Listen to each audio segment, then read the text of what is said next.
Hello everybody, and welcome to the on-demand videos for DocuSign and how it's integrated into Command. My name is CJ Johnson and I'm a training specialist with the tech training team at Keller Williams. So today I'm going to go through how to configure your preferences in DocuSign and really get a personalized, customized way to really set your settings up here in DocuSign. All right, as you can see, we are now in the DocuSign room, and I want to show you where you can go to configure your preferences. So in the upper right-hand corner, you're going to see your initials or maybe even a picture of yourself if you updated that area. And you're going to click on your initials or a picture of your face here. We're going to click on where it says Preferences. Then let's just walk through this. So in the profile area, there's a couple of things to be aware of. So first thing I want to go over is changing your default office area. So if you notice that this doesn't have the correct market center for you, you want to go in here and change this and make sure it has the correct one. This is really going to affect whether those market center forms you have access to are correct. So you want to make sure you go in here and make sure it has the correct market center in this area.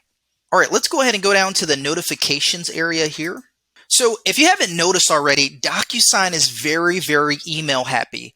They like to email you anytime there's been a move made or an update in your account.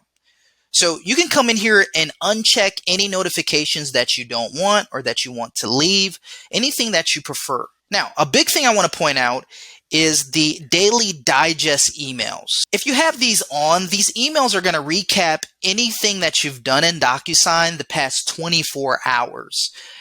Let's go ahead and look at the inbox details area.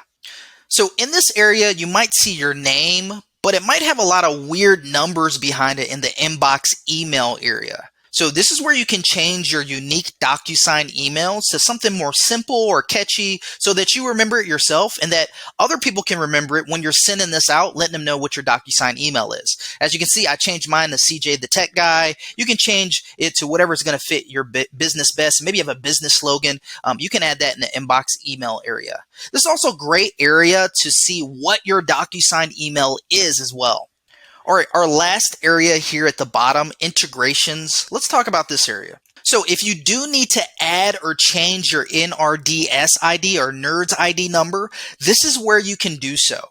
So when you're first going into DocuSign, you might not actually put in your number, and you might be able to bypass it, but later you might want to access those National Association real estate forms and other forms, so it'll be good to update that into this area here under Add Provider.